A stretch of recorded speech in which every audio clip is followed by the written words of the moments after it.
Alright, so this is the gate to the backyard of my house. You know, it's about 8 to 10 foot tall. And behind me is the jungle.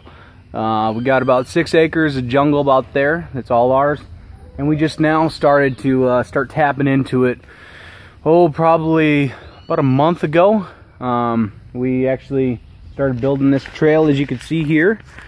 This all here is going to be a lake eventually. We're going to start man building big retainer wall right through here and digging that out. The good thing about this land, as I walk down here, is that if you dig about, I would say about 2 meters maximum down further, you got your natural water table down there. And we got a natural spring that comes through here. A lot of it is rain off, but most of it actually is just mineral water that we actually get our well from. But this, I'd say in about 3 to 4 more months, you won't see this anymore. This is just going to be a big lake that we are going to be stockpiling a bunch of different types of fish, because remember, the goal of this area is to make it self-sufficient.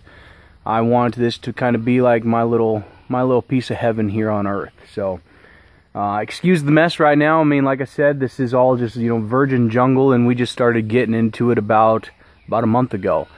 This trail here, we've just been taking a weed whacker. This trail will no longer exist, obviously. We are walking on what will soon be a wall. However, the deepest that this little pond thing will be is about 20 feet deep.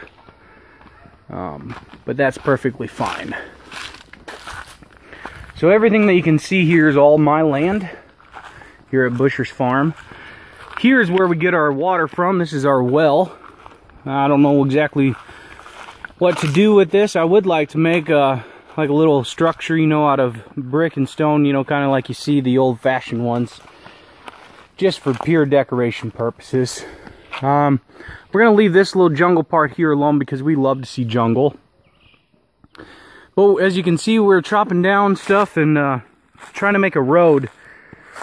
The goal is to be able to drive a little four-wheeler or horse-drawn carriage, a wagon through here, because what we're walking into is going to be our first official field. Now, this is the edge of my property. Like I said, we only have, you know, like 6 or 8 barbed wire fence along the whole thing, but we got these huge pine trees that cover the whole perimeter. So it's real easy to visibly see what's mine and what's not. So this will be eventually a little road. We'll try to flatten it out as best as possible and cover it with wood chips pretty deep. We want to keep it looking as natural as possible, but we got a bamboo jungle back here too. So if anybody's watching and has some ideas for what we should do with our bamboo forest, let us know. I'd really love some helpful ideas.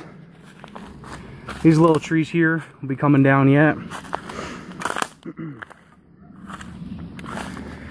And we're getting into our first field.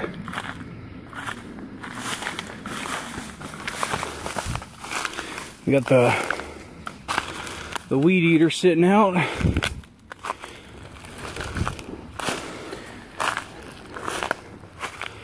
All right. So a lot of these little trees and these pine trees you see here are actually going to be taken out.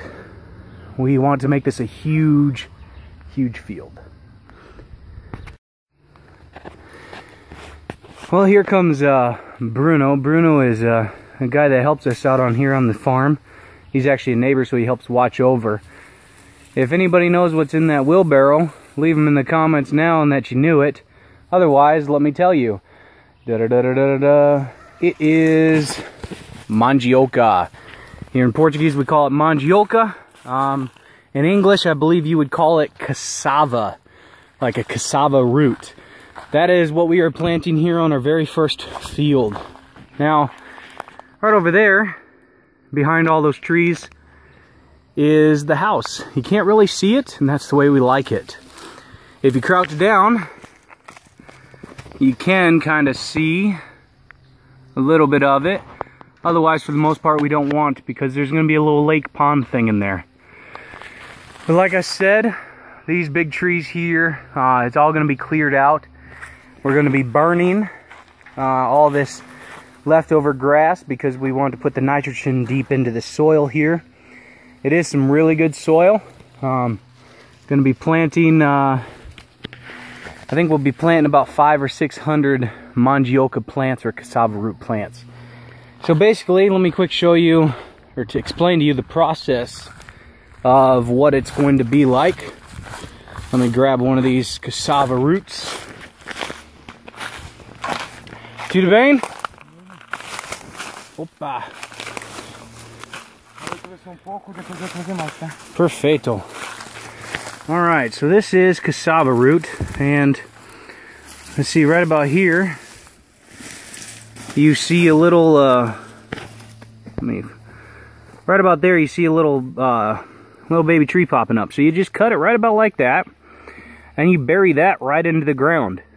Now, you will put some fertilizer on there, organic, sterco or cow poop or chicken poop, just to help get it a nice start. But after that, you don't have to daily water it. You know, God does all the work for that.